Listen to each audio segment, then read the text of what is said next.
And it's really about the origins of GCEP, and we've got some really important people here to have this chat.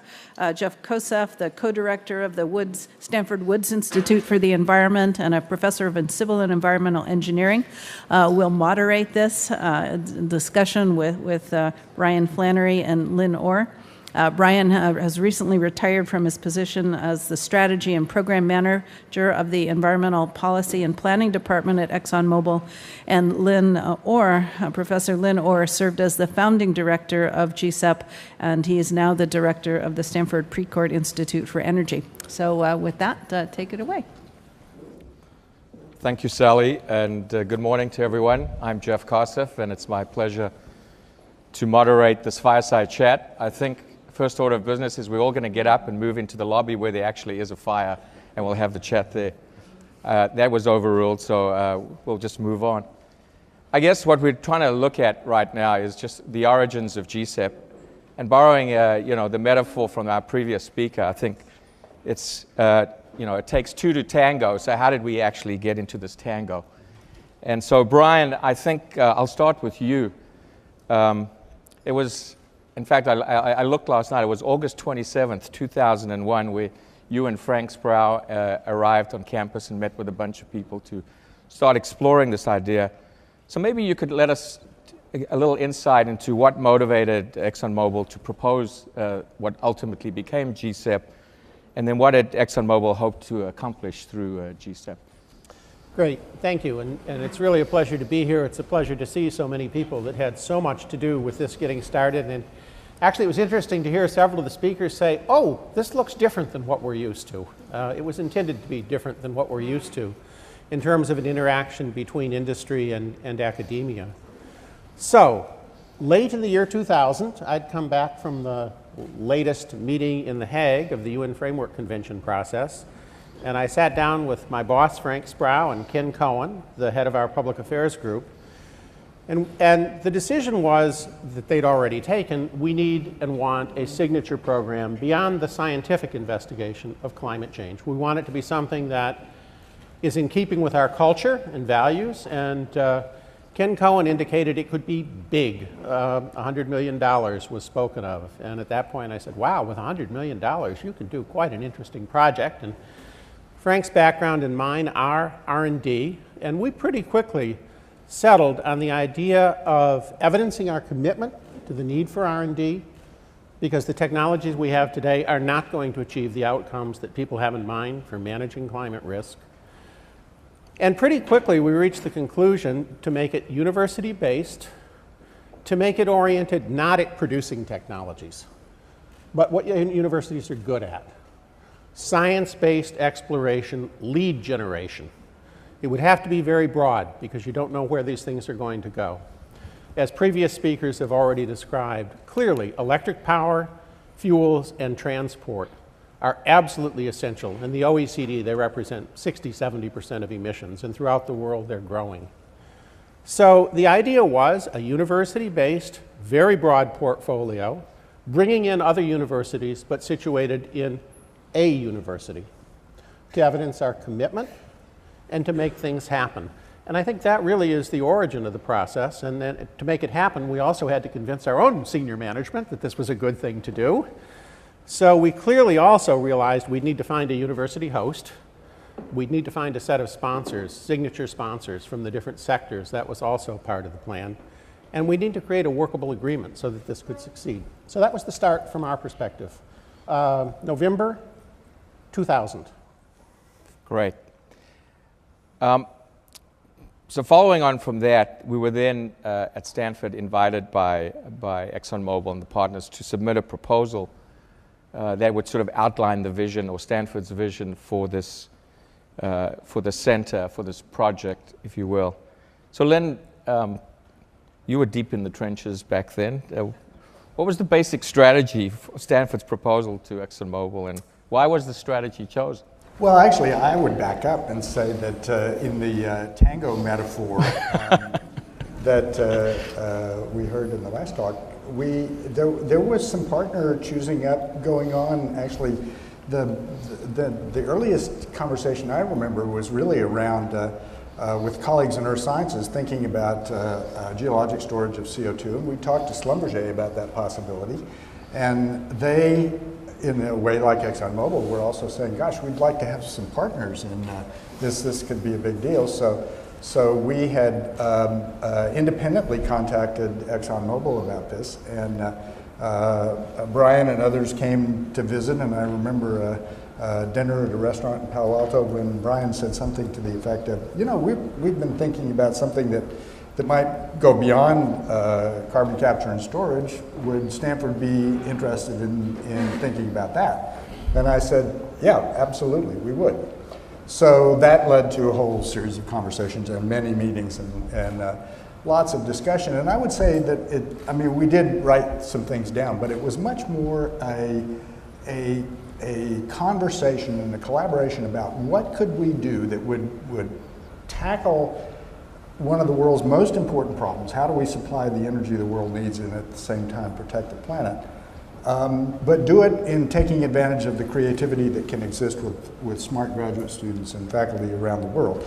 And so in some ways, the written documents flowed from all of that conversation in which we talked about the kinds of things that we were good at and the kinds of things that we needed to develop here on campus. And then, of course, as Brian said, the agreement that set the basic structure. I mean, these guys helped us create the sponsor group. If I call the chairman of a multinational company, chances are not too good I get a return call. But when companies like Schlumberger and ExxonMobil do, then things happen. So it was definitely, tango gets to be a hard metaphor when you have many partners dancing simultaneously, but nevertheless. Let's leave it at that, yeah. Nevertheless, it was definitely a collaborative conversation that led to the final project. So what happened after that was that there was this incredible 6-week period, I think, and where a proposal was actually developed. And I remember that vividly because I was very much part of that and honored and privileged to be part of that process. And then we submitted it to ExxonMobil. And at that point, I don't think Lynn and I were suffering from too many delusions about who was going to get chosen. So Brian, maybe you can enlighten us a little bit as to why, in fact, Stanford was chosen. And Stanford was not at the time regarded really as a major player in the large-scale energy technology realm. So this is 10 years ago. A lot has changed. But why did you go with Stanford? It's a good question. I can tell you it's no secret. We talked with a few universities. Yeah. Actually, there were only a few, I think, who were actually capable of managing a project of this size and requiring global reach. So I think some of the dimensions are important. You needed to have the capability to do R&D in a huge set of areas. Stanford has that. You needed connections to the rest of the world, and Stanford has very good connections to the rest of the world. One of the things that came out in one conversation was one of the universities said, well, this is such a big program, why don't we do it in partnership? Frank and I were being the hard man and the soft man, and I think you were the soft man, and I was the hard man on that one. And you know, I didn't think that was actually a very good answer, because I think the leadership has to be in one place. And actually, it was Jeff Kosef who, in response at a lunch to a comment somewhat along those lines, said, oh, with a 10-year program and the type of money you're talking about, if we don't have it, we can grow it. And frankly, I liked that attitude. And I liked the attitude, really important, of leadership commitment, including from President Hennessy, from Lynn.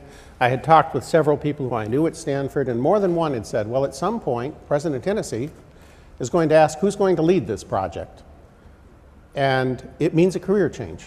And actually, 3 of them said, I'm willing to do it. So, and Lynn, we're very happy you were the one who said yes, and he also said yes. It was, I think, perhaps viewed by some as a step out, but the range of areas that Stanford covers are all relevant to the type of development of large technology solutions, from IT to biotech to even some of the work going on in the medical field. So actually, we were delighted to find a group who might bring some new perspectives.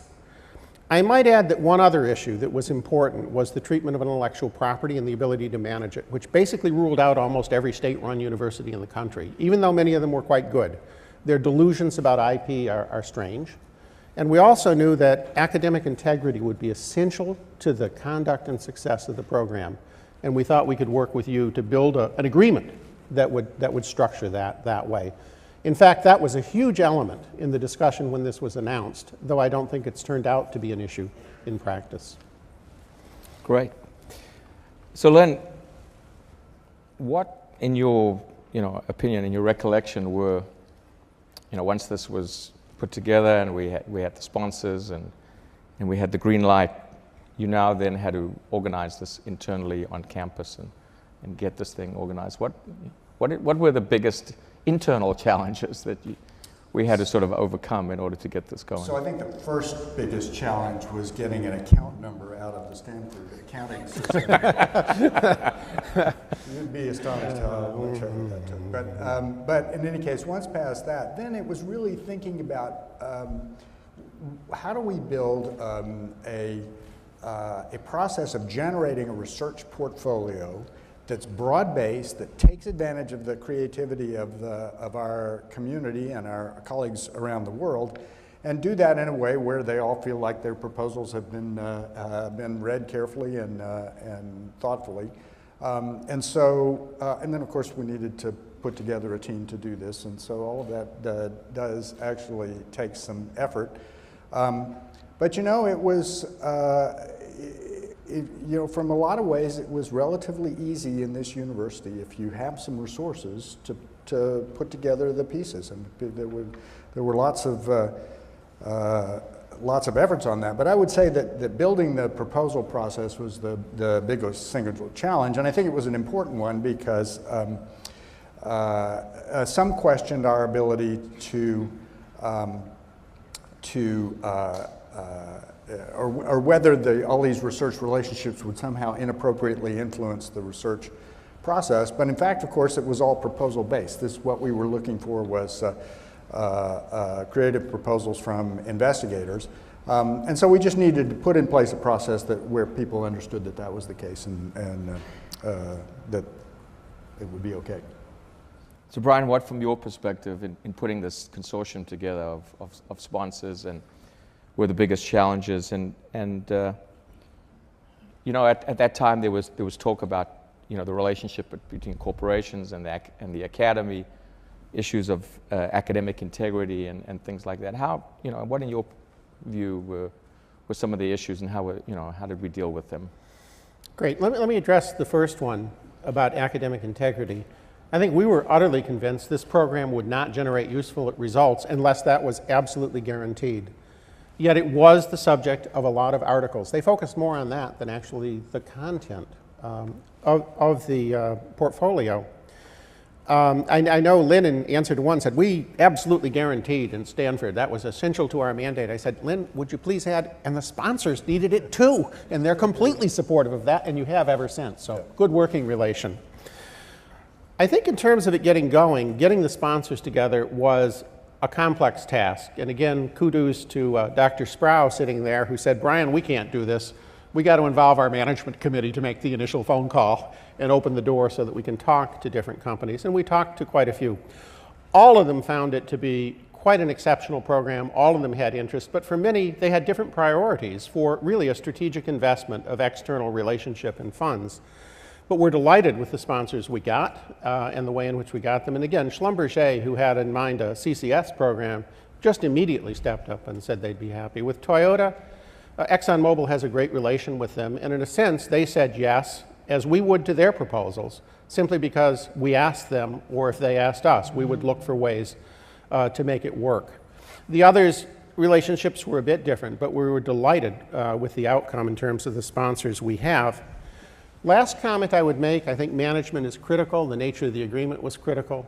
We had an agreement that all sponsors would support the entire portfolio rather than pick and choose, though each of us had different things. We would leave the design of the portfolio to Stanford, and basically we had an agreement that we would either accept it or not. But we reserved the right to make sure that this was still on the right path. So it's a rolling 3-year agreement, and that was a very good process in terms of putting a good creative tension with the sponsors and the management. We're all GCEP. GCEP is not Stanford, it's Stanford and the sponsors. and it worked very well. But those were among, I think, the biggest challenges in getting going. Excellent. I am mindful of the time, and I do want to leave time for just maybe one or two questions from you. But just a quick final question to both of you, maybe a 30-second answer from each is, how do you feel that, looking back 10 years, how does GCEP now measure up to what was originally envisioned? And what do you think of sort of the signature, if you had to pick one signature achievement, what would it be? I'll start with you, Lynn. Well, I guess what I'm proudest of over the 10-year period is the creation of a group of people, you know, the hundreds of graduate students, all the investigators, all those people who flow through these research groups and go out and change the world. I am convinced that the leverage that will come from that is many times over the research results, which I'm also quite proud of. But not only have we created a conversation with colleagues around the world, it's really transformed the way we think about and talk about energy on this campus. And going forward, I think we need to weave energy into the educational conversation in a way that it's woven through the fabric of our societies, and it's definitely helped us do that. Brian? Well, first, and Lynn already mentioned it, I think GCEP, the Stanford management, put together an absolutely superb way of examining the field, identifying prospects, and reviewing proposals, which has helped to make this bulletproof. And I think that exceeded our expectations by far. In terms of outcomes, I think also the characterization through theme leaders and others of where the potential is, not just at Stanford, but others, has been superb. And finally, I'll just agree with Lynn, and I thought it from the beginning. The legacy of GCEP will be the several hundred postdocs and graduate students who've worked in this field and who I think might not have in the first place, but whose concept of the field is much broader than it would otherwise be. And that will ripple down going forward enormously. Wonderful. Is there someone out there who would like to ask a quick question of Lynn or Brian or both? All right. Good. Well, if not, let's thank them both for the insights, and we'll move on.